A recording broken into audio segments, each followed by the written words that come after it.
കൂടുമാ മരുപ്പച്ച തേടി തേടി ഉരുകും വേനൽ തീരങ്ങളിൽ മരുപ്പച്ച തേടി തേടി ഉരുകും വേനൽ തീരങ്ങളിൽ തളരുന്ന നേരം കരുത്തേകുവാൻ പാതയമായി പൊഴിയും ദൈവസ്നേഹത്തിൻ ജീവാമൃതം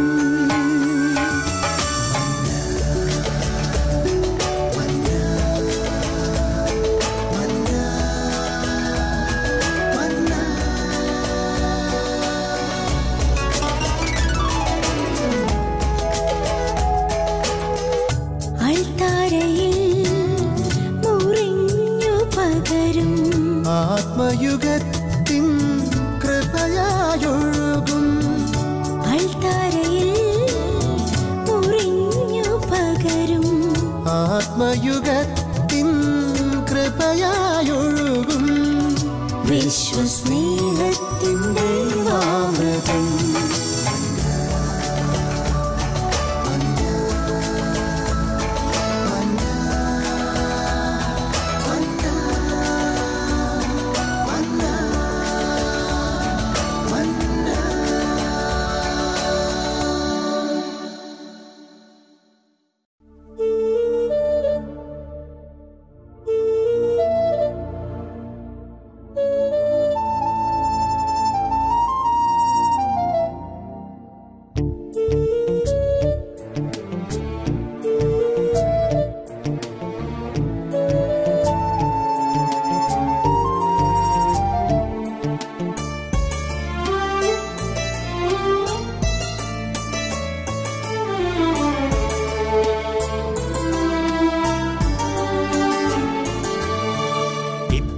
ഏറെ നന്മയെനിക്കേകാൻ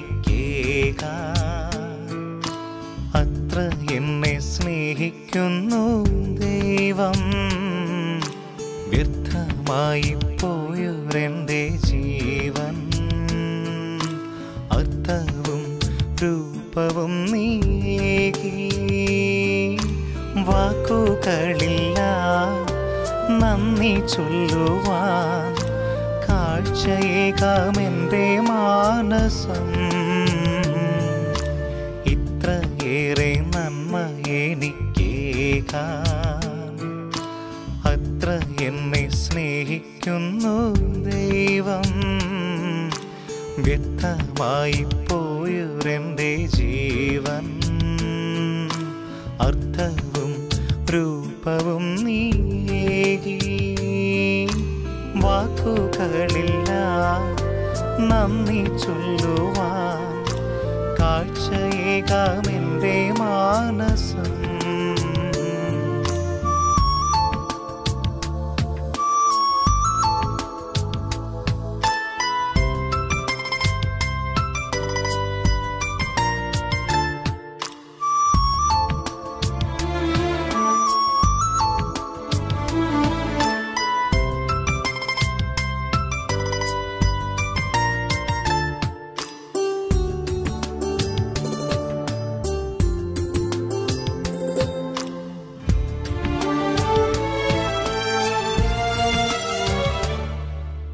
ആഴക്കടലിൽ അലഞ്ഞുരന്നെ ആശ്വാസതീരം കാട്ടി.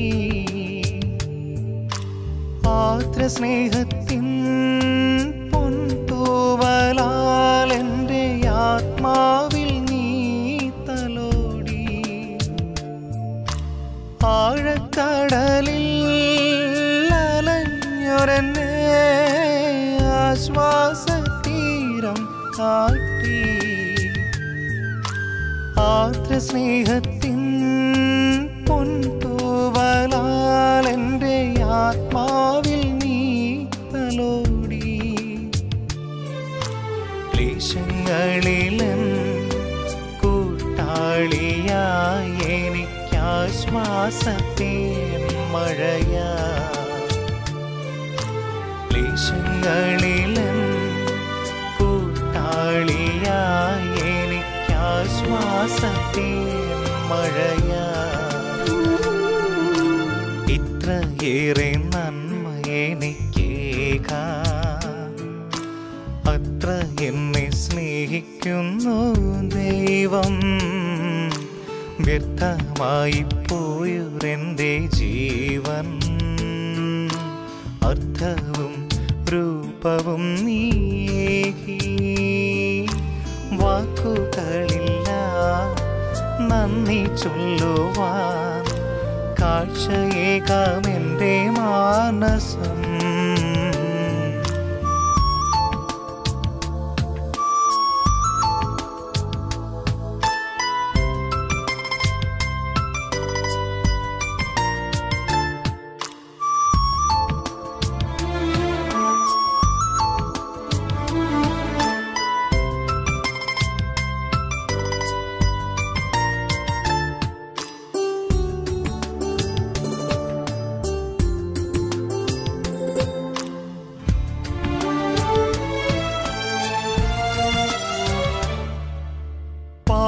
ചെടിയായി വളർന്നൊരെന്നെ നൽശാക്കിയാക്കി മാറ്റി.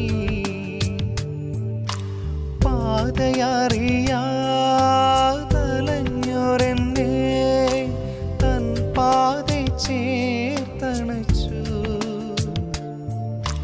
പാഴ്ചെടിയായി വളർന്നൊരെന്നെ നൽശാക്കിയാക്കി മാറ്റി. പാതയറിയാതലഞ്ഞൊരെന്നെ തൻ പാതയിൽ ചേർത്തണച്ചു. ഭാരങ്ങളെല്ലാം ക്രൂശായി വഹിച്ചെന്നെ തൻ സ്വന്തമാക്കി മാറ്റി. ഭാരങ്ങളെല്ലാം ക്രൂശായി വഹിച്ചെന്നെ തൻ സ്വന്തമാക്കി മാറ്റി. ഇത്രയേറെ നന്മ എനിക്കേകാൻ അത്ര എന്നെ സ്നേഹിക്കുന്നു ദൈവം. വ്യർത്ഥമായി പോയൊരെൻ്റെ ജീവൻ അർത്ഥവും രൂപവും നീക്കി. വാക്കുകളില്ല നന്ദി ചൊല്ലുവാൻ, കാഴ്ചയേകാമെൻ്റെ മാനസം. ഇത്രയേറെ നന്മ എനിക്കേകാൻ അത്ര എന്നെ സ്നേഹിക്കുന്നു ദൈവം. വ്യർത്ഥമായി പോയൊരെൻ്റെ ജീവൻ അർത്ഥവും രൂപവും നീക്കി. വാക്കുകളില്ല നന്ദി ചൊല്ലുവാൻ, കാഴ്ചയേകാമെൻ്റെ മാനസം.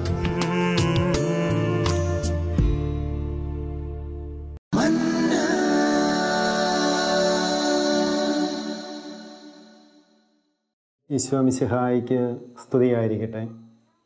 ആകയാൽ സഹോദരങ്ങളെ, കർത്താവിൻ്റെ കാരുണ്യമനുസ്മരിച്ചുകൊണ്ട് ഞാൻ നിങ്ങളോട് പറയുന്നു, നിങ്ങളുടെ ശരീരങ്ങളെ വിശുദ്ധവും ദൈവത്തിന് പ്രീതികരവുമായ ഒരു സജീവ ബലിയായി സമർപ്പിക്കുവിൻ.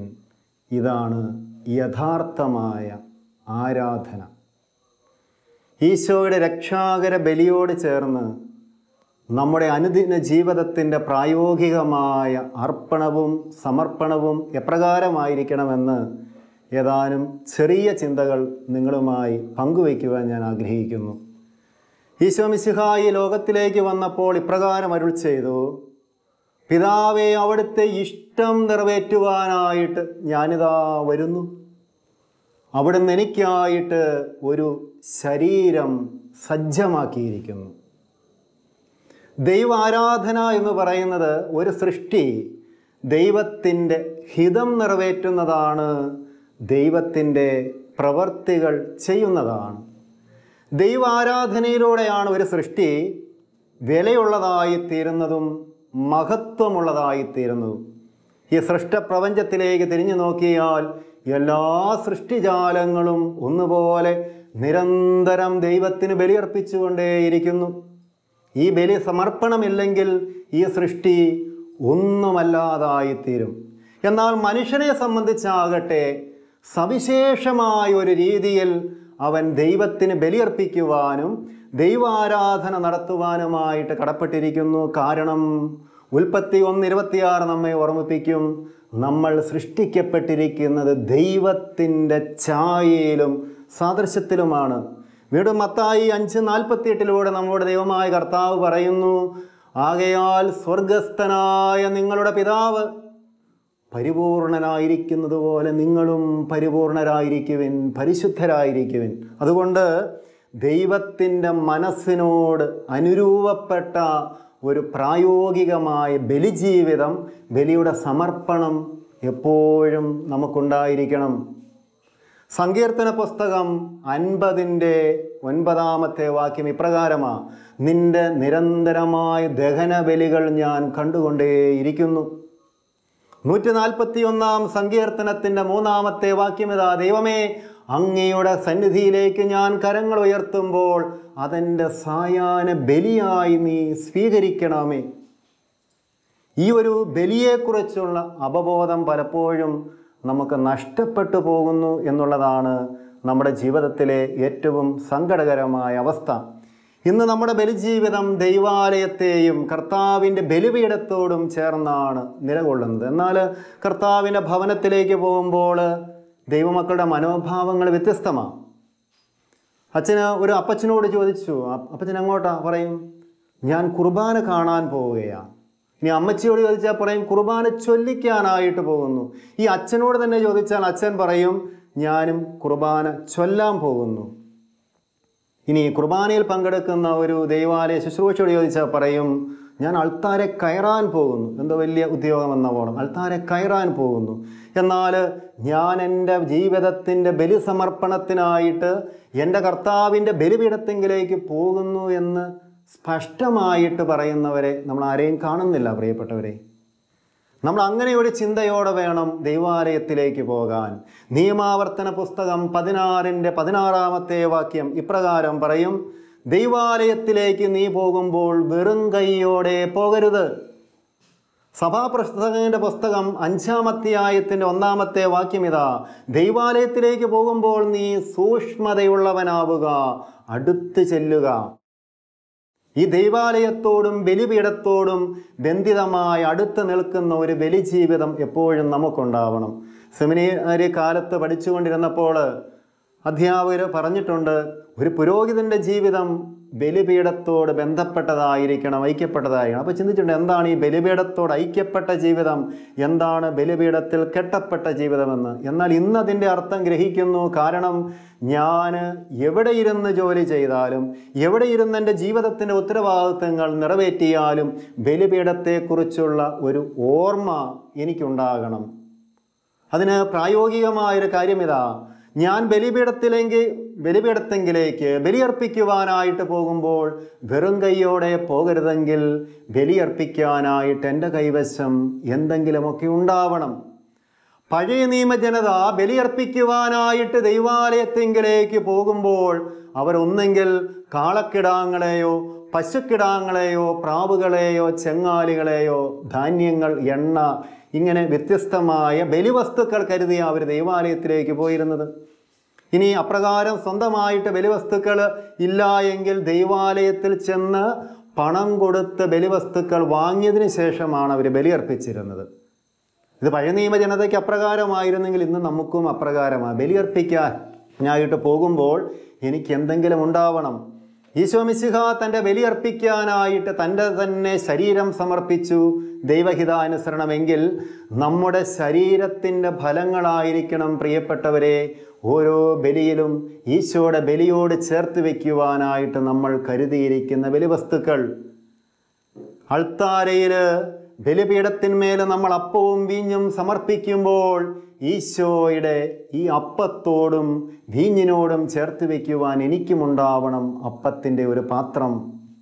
എൻ്റെ ജീവിതത്തിൻ്റെ വീഞ്ഞു നിറച്ച ഒരു കാസ എനിക്കുമുണ്ടാവണം. ഇനി എന്താണ് എൻ്റെ ജീവിതത്തിൻ്റെ അപ്പത്തിൻ്റെ പാത്രമെന്ന് ചോദിച്ചാൽ, എൻ്റെ ജീവിതത്തിൻ്റെ ഫലങ്ങൾ, പ്രാർത്ഥന, പുണ്യങ്ങൾ, സുഹൃതങ്ങൾ, ഞാൻ പ്രലോഭനത്തിൽ വരിക്കുന്ന വിജയം, ഒരു പാപം ചെയ്യാതിരിക്കാനായിട്ട് ഞാൻ ഏറ്റെടുക്കുന്ന ത്യാഗം, അങ്ങനെ എൻ്റെ ആധ്യാത്മിക ജീവിതത്തിൻ്റെ ഫലങ്ങൾ എനിക്കുണ്ടാവണം. ഇതേക്കുറിച്ച് പൗലോസ്ലീഹ പറയുന്നത് ഇങ്ങനെയാണ്. റോമായിലെ സഭയ്ക്ക് എഴുതിയ ലേഖനത്തിൽ പറയും, ഒരു കാലത്ത് നിങ്ങൾ നിങ്ങളുടെ ശരീരത്തെയും ശാരീരിക അവയവങ്ങളെയും പാപത്തിന് സമർപ്പിച്ചു, എന്നാൽ ഇപ്പോൾ അവയെ നീതിയുടെ ആയുധങ്ങളായി, നീതിയുടെ ഫലങ്ങളായി ദൈവത്തിന് സമർപ്പിക്കുവിൻ. ഇനി നമ്മുടെ ജീവിതത്തിന് ബലഹീനമായൊരു വശമുണ്ട്. അത് കർത്താവിൻ്റെ കാസയോട് ചേർത്ത് വയ്ക്കുവാനുള്ളതാണ്. ജീവിതത്തിൻ്റെ കയ്പും നൊമ്പരങ്ങളും പാപഭാരങ്ങളും ബലഹീനതകളുമൊക്കെ ആകുന്ന ആ ഒരു വശം കർത്താവിൻ്റെ കാസയോട് ചേർത്ത് വയ്ക്കണം. പ്രിയപ്പെട്ടവരെ, പരിശുദ്ധ കുർബാന പരിശുദ്ധാത്മാവിൻ്റെ പ്രവൃത്തിയാണ്. ഈശോയുടെ മനുഷ്യാവതാരം സാധ്യമായത് പരിശുദ്ധാത്മാവിൻ്റെ പ്രവൃത്തിയാൽ. ദൈവത്തിൻ്റെ വചനം പരിശുദ്ധാത്മ ശക്തിയാൽ മാംസം ധരിച്ചു മനുഷ്യനായി ഭൂമിയിൽ പിറന്നു എന്നതുപോലെ പരിശുദ്ധാത്മാവിലൂടെ നിർവഹിക്കപ്പെടുന്ന മറ്റൊരു വിസ്മയകരമായ പ്രവൃത്തിയാണ് പരിശുദ്ധ കുർബാന. ഈ പരിശുദ്ധ കുർബാനയിൽ ബലിപീഠത്തിന്മേൽ സമർപ്പിക്കപ്പെടുന്ന അപ്പവും വീഞ്ഞും പരിശുദ്ധാത്മാവിൻ്റെ ആവാസത്താൽ ഈശോയുടെ തിരുശരീര രക്തങ്ങളായി രൂപാന്തരപ്പെടുമ്പോൾ ബലിയർപ്പകരായിട്ട് ഈശോയുടെ ബലിയോട് ചേർന്ന് നിൽക്കുന്ന ആരാധനാ സമൂഹത്തിൻ്റെ ബലിവസ്തുക്കൾ അത് ഈശോയുടെ രക്ഷാകര ബലിയോട് ഐക്യപ്പെടുന്നു. ഈശോയുടെ രക്ഷാകര ബലിയുടെ പൂർണ്ണത നേടുന്നു. നമ്മളൊക്കെയും ബലഹീനരായതുകൊണ്ട്, നമ്മളൊക്കെയും അയോഗ്യരായതുകൊണ്ട് എത്ര ആഗ്രഹിച്ച് എത്ര പരിശ്രമിച്ച് ബലിയർപ്പിച്ചാലും നേരിട്ട് ദൈവസന്നിധിയിലേക്ക് പിതാവായ ദൈവത്തിന് പ്രീതികരമായൊരു ബലി സമർപ്പിക്കുക സാധ്യമല്ല. ഒരു പ്രായോഗികമായ ഉദാഹരണം പറഞ്ഞാൽ ഇത് കുറച്ചുകൂടെ നമുക്ക് വ്യക്തമാകും. ഇപ്പോൾ നമ്മളൊക്കെ നമ്മുടെ ബുദ്ധിശക്തി, സാങ്കേതികമായ ജ്ഞാനമൊക്കെ ഉപയോഗിച്ച് നമ്മളൊരു ഉപഗ്രഹം ഉണ്ടാക്കുന്നു. ഈ ഉണ്ടാക്കിയ ആളിന് ഇതെടുത്തതിനെ അതിനെ നിശ്ചിതമായ ഭ്രമണപഥത്തിലേക്ക് ഉയർത്തുക എന്നുള്ളത് ഒരിക്കലും സാധ്യമല്ല. അങ്ങനെ സാധ്യമല്ലാതായിട്ട് വരുമ്പോൾ ഒരു റോക്കറ്റിൻ്റെ സഹായത്തോടെ നമ്മൾ ഈ ഉപഗ്രഹത്തെ നിശ്ചിത ലക്ഷ്യത്തിലെത്തിക്കും. എന്നതുപോലെ തന്നെ നമ്മൾ എത്ര ആഗ്രഹിച്ച് എത്ര പൂർണ്ണത ആഗ്രഹിച്ച് ജീവിച്ചാലും നമുക്ക് നേരിട്ട് ഈ ബലി അർപ്പിക്കുവാനായിട്ട്, ദൈവപിതാവിനെ സമർപ്പിക്കാനായിട്ട് സാധ്യമല്ലാത്തത് കൊണ്ട് നമ്മൾ കണ്ടെത്തുന്ന ഒരു പ്രായോഗികമായ കാര്യമാണ് ഈശോയുടെ ബലിയോട് ചേർത്ത് വെച്ച് ഇതിനെ ദൈവപിതാവിൻ്റെ കരങ്ങളിലേക്ക് ഉയർത്തിക്കൊടുക്കുക. അതിനു വേണ്ടിയിട്ടാണ് ഞാൻ ദൈവാലയത്തിലേക്ക് പോകുന്നത്. ഞാൻ വെറുതെ ഒരു കുർബാന കാണാൻ പോകുന്നയാളോ ചൊല്ലിക്കാൻ പോകുന്നയാളോ അല്ല. വെറുതെ എന്തെങ്കിലുമൊക്കെ ഒരു ചടങ്ങിൻ്റെ പേരിലേക്ക്, ഒരു ആചരണത്തിൻ്റെ പേരിലേക്ക് ഞാൻ ദൈവാലയത്തിലേക്ക് പോകുന്ന ആളല്ല. മറിച്ച് ഞാൻ ബലിയർപ്പിക്കുവാൻ പോകുന്ന ഒരു പുരോഹിതനാണ് എന്നുള്ള ബോധ്യത്തോടു കൂടി തന്നെ വേണം. അപ്പോൾ കുർബാനയ്ക്ക് ആവശ്യമായ ഒരുക്കത്തിനൊക്കെ നമ്മൾ ശ്രദ്ധിക്കും.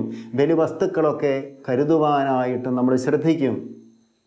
മാമോദീസ സ്വീകരിച്ച നാം എല്ലാവരും ദൈവത്തിൻ്റെ രാജകീയ പുരോഹിത ഗണമാണ്, വിശുദ്ധ ജനമാണ് എന്നാണ് പത്രോസ്ലീഹ തൻ്റെ 1-ാം ലേഖനം അതിൻ്റെ 2-ാം അധ്യായത്തിൻ്റെ 9-ാം വാക്യത്തിലൂടെ നമ്മെ ഓർമ്മപ്പെടുത്തുന്നത്. നമ്മൾ ദൈവത്തിൻ്റെ രാജകീയ പുരോഹിത ഗണമാണ്. അങ്ങനെ ഒരു പുരോഹിതനാണ് ഞാനെങ്കിൽ എൻ്റെ ദൗത്യം ഇതാ, ലോകം മുഴുവന് വേണ്ടി ദൈവസന്നിധിയിൽ ബലിയർപ്പിച്ച് മധ്യസ്ഥ പ്രാർത്ഥനകൾ സമർപ്പിച്ച് പ്രാർത്ഥിക്കുക. ഈ ഒരു ബോധ്യം എനിക്ക് നഷ്ടപ്പെട്ട് കഴിഞ്ഞാൽ എൻ്റെ പുരോഹിത ധർമ്മം എനിക്ക് ശരിയായി നിർവഹിക്കുവാനായിട്ട് സാധിക്കാതെ വരും. ഈശോയുടെ ബലിജീവിതത്തോട് ഐക്യപ്പെട്ടുകൊണ്ട് ഒരു സഹപുരോഹിതനാവുക, ഒരു സഹരക്ഷകനാവുക എന്നുള്ള ഒരു വലിയ വിളി എനിക്കുണ്ട് വ്യക്തിപരമായിട്ട്. ദൈവജനം മുഴുവനുമുള്ള സാർവത്രികമായ വിളിയുമതാ. പരിശുദ്ധ അമ്മയെ നമ്മൾ രക്ഷകനോടൊപ്പം സഹരക്ഷക എന്ന് വിളിക്കും. കാരണം അവൾ തൻ്റെ ജീവിത ബലി പുത്രൻ്റെ രക്ഷാകര ബലിയോട് ചേർത്ത് പിതാവായ ദൈവത്തിന് സമർപ്പിച്ചു എന്നുള്ളത് കൊണ്ടാണ് അവളെ സഹരക്ഷിക എന്ന് വിളിക്കുന്നത്. ഇനി ഞാനും നിങ്ങളുമൊക്കെ ഒരു സഹപുരോഹിതനാകുന്നു, സഹരക്ഷകനാകുന്നു, രക്ഷകയാകുന്നു എന്നതിൻ്റെ അർത്ഥം ഇതാണ്. ഈശോയുടെ രക്ഷാകര ബലിയുടെ ഫലങ്ങളുടെ പങ്കുകാരും വിതരണക്കാരുമായി മാറുന്നു. ഈശോയുടെ രക്ഷാകര ബലിയുടെ പങ്കുകാരും വിതരണക്കാരുമായി മാറുന്നു ഞാനും നിങ്ങളും. ഈ ഒരു വലിയ അവബോധം നമ്മുടെ മനസ്സിൽ സൂക്ഷിക്കാം. പ്രിയപ്പെട്ടവരെ, നമ്മളൊക്കെയും പലപ്പോഴും ദൈവാലയത്തിലേക്ക് പോകുമ്പോൾ കേവലമായ ചില നിയോഗങ്ങളാണ് ബലിയോട് ചേർത്ത് വയ്ക്കാൻ ആഗ്രഹിക്കുന്നത്.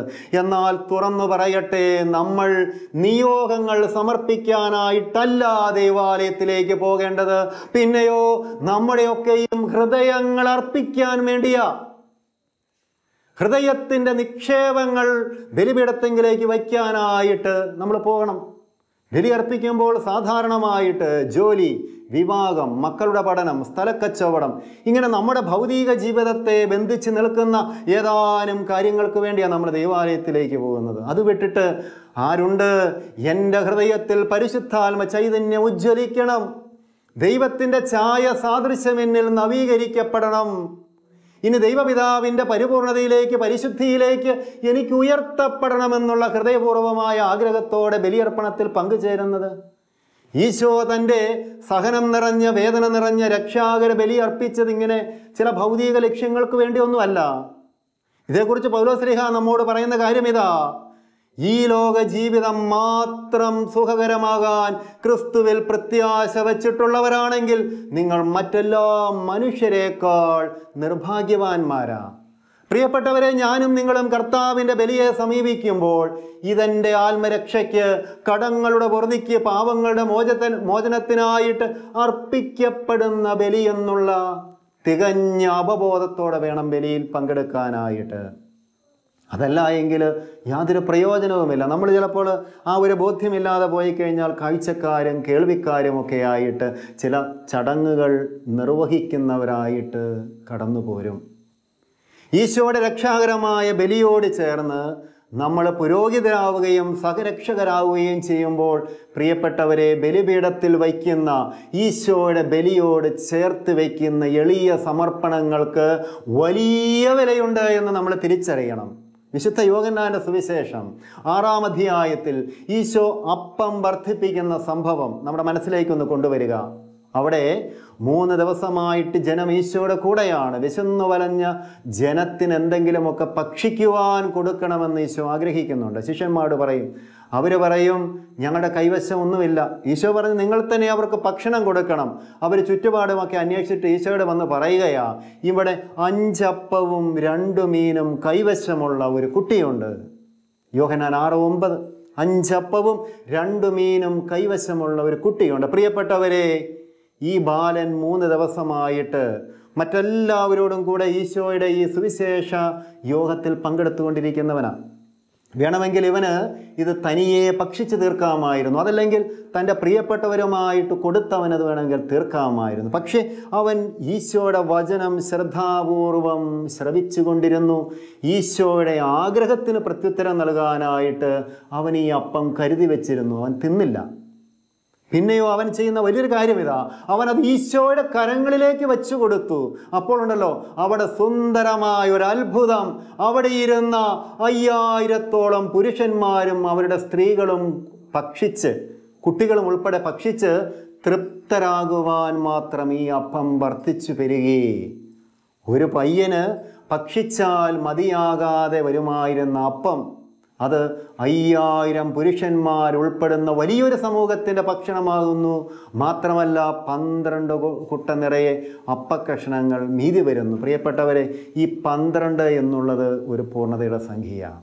അതുകൊണ്ട് ഈ 12 കുട്ട അപ്പം എന്നുള്ളത് ലോകം മുഴുവനുമുള്ള ഭക്ഷണമെന്ന് നമ്മൾ മനസ്സിലാക്കണം. ഈ ബാലൻ്റെ കയ്യിലിരുന്ന കേവലമായ 5 അപ്പത്തിൻ്റെ വ്യാപ്തി, വലിപ്പം എന്ന് പറയുന്നത് ഈ ലോകം മുഴുവനുമുള്ള ആളുകൾക്കുള്ള ഭക്ഷണത്തോളമായിരുന്നു എന്ന് തിരിച്ചറിയുക. ഒറ്റ കാരണമേ അവൻ ചെയ്തുള്ളൂ, ഈശോയുടെ കരങ്ങളിലേക്ക് വച്ചു കൊടുത്തു. അതുകൊണ്ട് എൻ്റെ അനുദിന ജീവിതത്തിൻ്റെ ബലികൾ ഞാൻ അർപ്പിക്കുമ്പോൾ അത് ഈശോയുടെ രക്ഷാകര ബലിയോട് ചേർത്ത് പാപികളുടെ മാനസാന്തരം, ആത്മാക്കളുടെ രക്ഷ, ഈ ലോകം മുഴുവനും സ്വർഗത്തിൻ്റെ സന്തോഷത്താൽ സമാധാനത്താൽ നിറയാൻ, പരിശുദ്ധാത്മാവിൽ നിറയാനൊക്കെയായിട്ട് നമ്മൾ സമർപ്പിച്ചാൽ അത്രമാത്രം രക്ഷാകര ഫലം ഉണ്ടാകുമെന്ന് സാരം. ചിലപ്പോൾ നിസ്സാരമായ കാര്യങ്ങൾക്ക് വേണ്ടി നമ്മൾ വലിയ ഫലങ്ങൾ നഷ്ടപ്പെടുത്തി കളയുകയാണ്.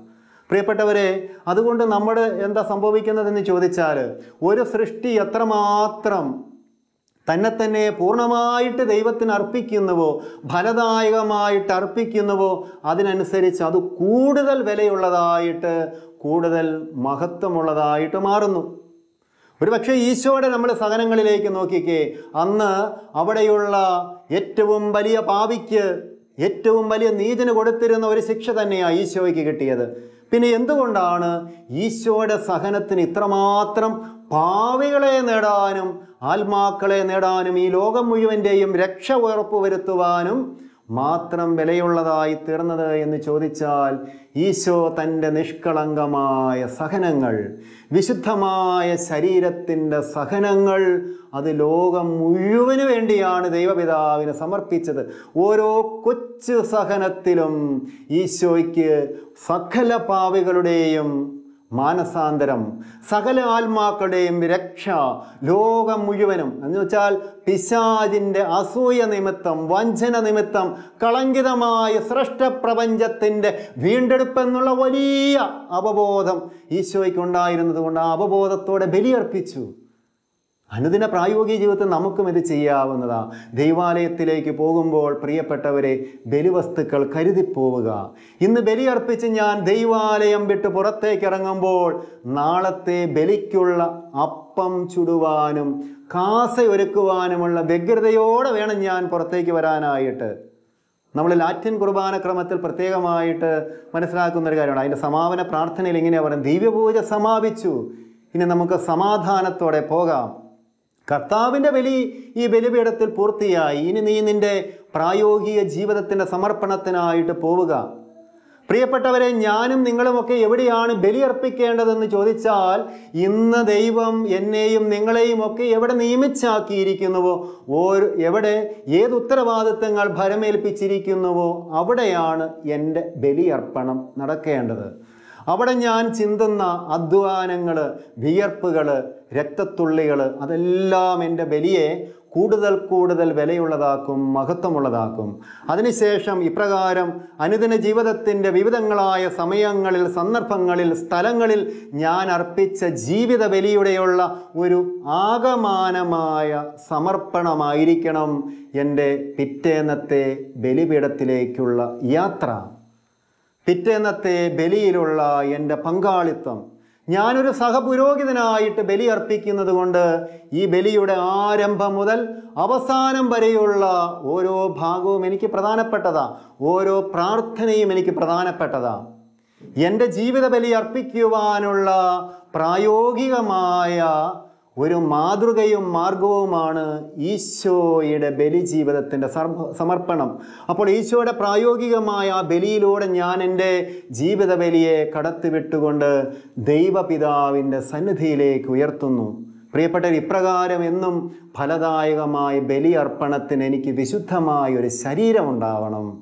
അതാണ് വിശുദ്ധ പൗലോസ്ലീഹ കർത്താവിൻ്റെ വലിയ കരുണയെ പ്രകീർത്തിച്ചുകൊണ്ട് നമ്മെ അനുസ്മരിപ്പിച്ചത്. സഹോദരങ്ങളെ, ഞാൻ നിങ്ങളോട് അപേക്ഷിക്കുന്നു, നിങ്ങളുടെ ശരീരങ്ങളെ വിശുദ്ധവും ദൈവത്തിന് പ്രീതികരവുമായൊരു സജീവ ബലിയായി സമർപ്പിക്കുവിൻ. ഇതാണ് യഥാർത്ഥമായ ദൈവാരാധന. നമുക്ക് പ്രാർത്ഥിക്കാം. എൻ്റെ ദൈവമേ, എന്നും നിൻ്റെ തിരുമുൻപിൽ നിഷ്കളങ്കമായി ബലിയർപ്പിക്കാൻ, പവിത്രമായി ബലിയർപ്പിക്കാനായിട്ട് എന്നെ ശക്തനാക്കണമേ. അതുവഴി എന്നിലുള്ള ദൈവത്തിൻ്റെ ഛായയും സാദൃശ്യവും നവീകരിക്കപ്പെടട്ടെ. ഞാൻ എൻ്റെ ദൈവപിതാവിൻ്റെ പരിപൂർണതയിലേക്ക് വളരുകയും ഉയരുകയും ചെയ്യട്ടെ. ആമേൻ. കുരിശ് രക്ഷയുടെ അടയാളമാണ്. സ്നേഹത്തിൻ്റെയും പങ്കുവെക്കലിൻ്റെയും മഹത്തായ അനുഭവം. ആ വലിയ രക്ഷയുടെ സാന്നിധ്യം നമ്മുടെ ജീവിതത്തെ സമ്പൂർണ്ണമാക്കട്ടെ. ഏവർക്കും ക്രിസ്തു സ്നേഹവും സമാധാനവും നേരുന്നു. പ്രാർത്ഥനയിൽ നമുക്ക് പരസ്പരം ഓർമ്മിക്കാം. നിങ്ങളുടെ അഭിപ്രായങ്ങളും നിർദ്ദേശങ്ങളും ഞങ്ങളെ അറിയിക്കാൻ മറക്കരുത്. eldroyvision.uae@gmail.com. വിശ്വസ്നേഹത്തിൻ്റെ ദൈവാമൃതം.